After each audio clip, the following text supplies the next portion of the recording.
Oi, eu sou o Fábio, presidente do fã-clube Anti-Davi Jardim e também membro do Coisas de TV, o canal que vai aqui falar as últimas impressões sobre o último capítulo da novela Além da Ilusão, que acabou de acabar.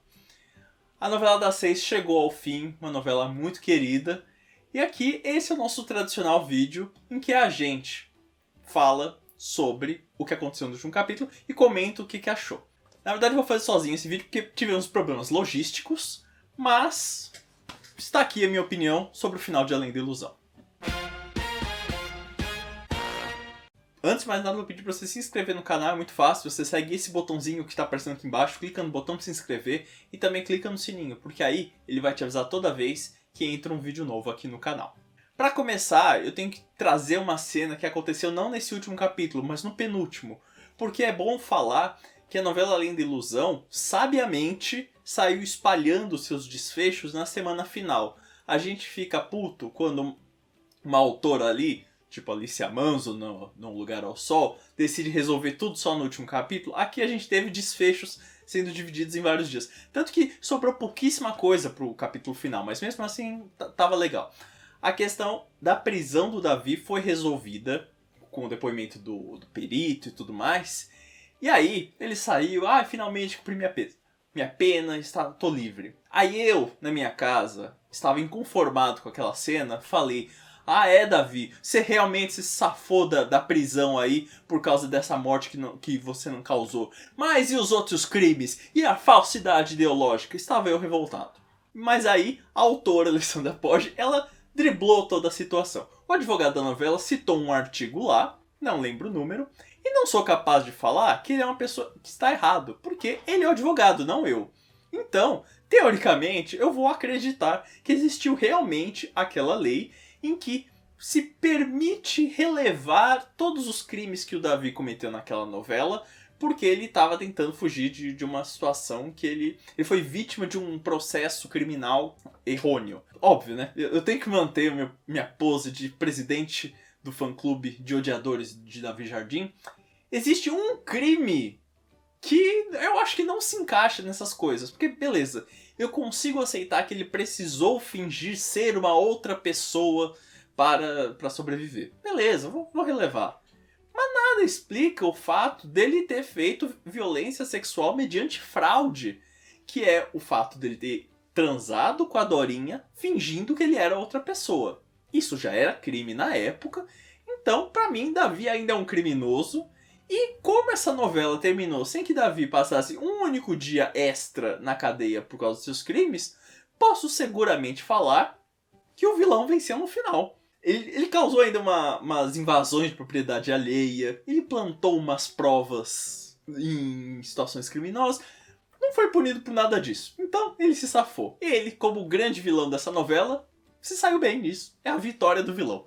No último capítulo ele fez uma apresentação de mágica para o pessoal da Vila Operária. E o plano deu errado, porque ele fingiu que ele ia se prender, se acorrentar num vidro lá com água.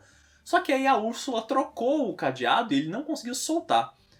Quando o Joaquim viu a mãe dele comemorando, Joaquim baixou aquele negócio de eu vou me redimir. Joaquim pegou o machado e falou, sai daí! E quebrou o vidro, libertando o Davi. Mas Davi estava afogado. E ele só poderia sobreviver se um médico estivesse ali. Mas o Dr. Elias não estava ali. Davi não convidou o Dr. Elias para a apresentação de mágica.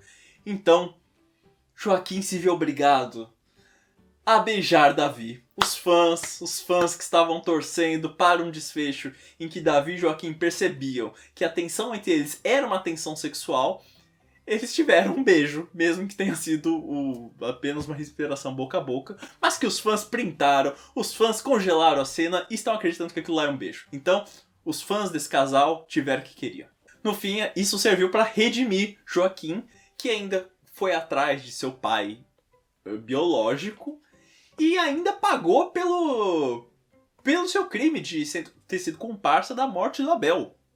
Ou seja, temos mais um vilão aí que passou pela prisão. E aí agora a gente vai falar dos vilões que conseguiram se safar do esquema judicial dessa novela. Porque a Úrsula fugiu E aí se transformou numa cigana que saiu dando pequenos golpes e arrancando dinheiro de trouxa. Só que aí apareceu uma cigana de verdade, amaldiçoou Úrsula, e aí, questão de 15 segundos, Úrsula roubou uma pipoca de uma criança, estava comendo e morreu engasgada com a pipoca. Uma morte vergonhosa. Mas é uma forma que a autora arranjou de falar o quê? A justiça não vai pegar ela, então vamos fazer com que a justiça divina venha. A justiça divina funciona só em alguns casos. E também teve a questão do juiz Matias, que depois de ser redimido pela novela, por ser o herói, ter salvado o filho da tia Heloísa e toda a situação que passou para tentar fazer ele ser o personagem menos escroto, aí ele falou, eu tenho que fugir mesmo. Ele foi pro meio do lago, recitou um monólogo de que estava encontrando com Deus, e aí o que acontece? Ele se joga no lago e ninguém encontra mais seu corpo. Só que na verdade mergulhou, saiu nadando do outro lado do rio e foi parar lá numa cidade grande e está vivendo como um morador de rua que fala umas doideiras lá, pega comida da lixeira e que leva flores para o túmulo de sua filha, a Elisa.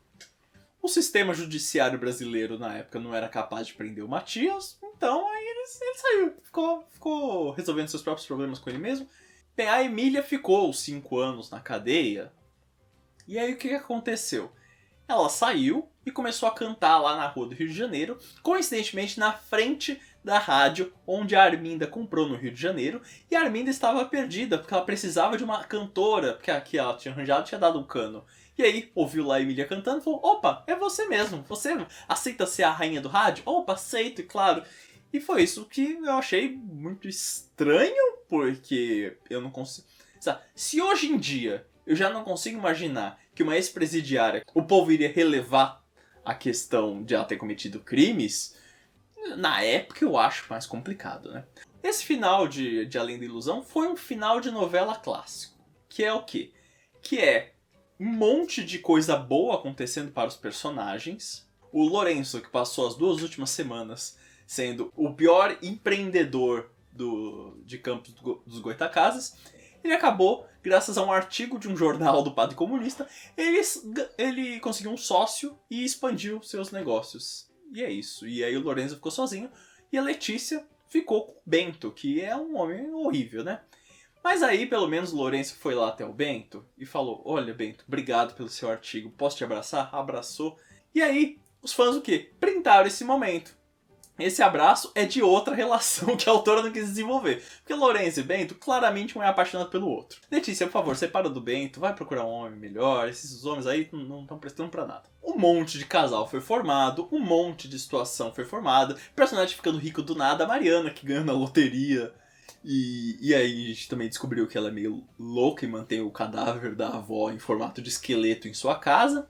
O que eu achei interessante é que a novela terminou num show de mágica que o Davi está fazendo. Davi com uma barba horrorosa. Porque ele deixou só essa parte aqui da barba, tá ridículo. Alguém tem que falar, Davi, você está ridículo.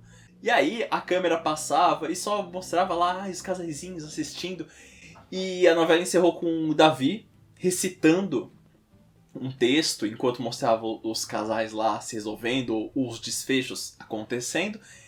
E depois disso tudo, o Davi comenta, essa é a minha história, e talvez eu tenha exagerado um pouco, talvez, mas essa é a história, né? Que vem a outra, já fazendo essa ponte com o Mar do Sertão, que é a novela que estreia na segunda-feira.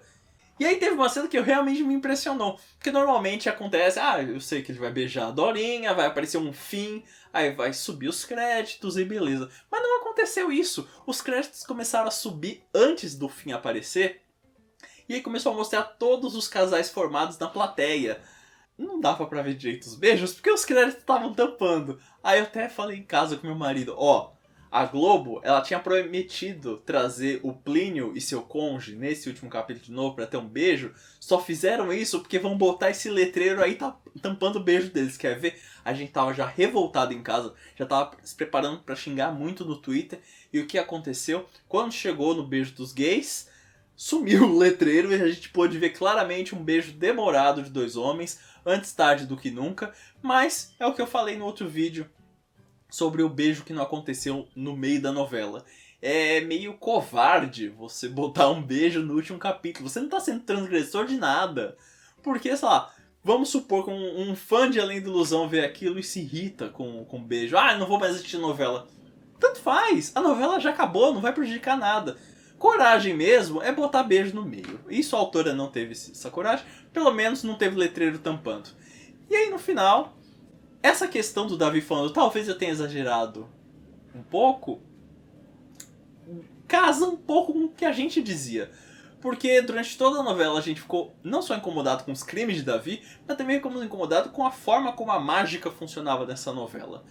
E sei lá, uma coisa é você ser ilusionista, você fazer assim, uns passos de mágica, tirar uma fitinha aqui, transformar um papel numa pomba. O que o Davi fazia nessa novela era bruxaria. Ele fazia coisas absurdas, ele tinha dedos de Photoshop em que ele passava em papéis e mudava documentos. Ele aparecia e desaparecia de cantos. Enfim, então todas essas nossas questões sobre os grandes poderes mágicos de Davi Jardim, na verdade, era porque a novela era contada pelo próprio Davi Jardim e ele exagerou um pouco nas próprias mágicas que ele fazia. Então, de certa forma, a autora tentou explicar todos os absurdos dessa história.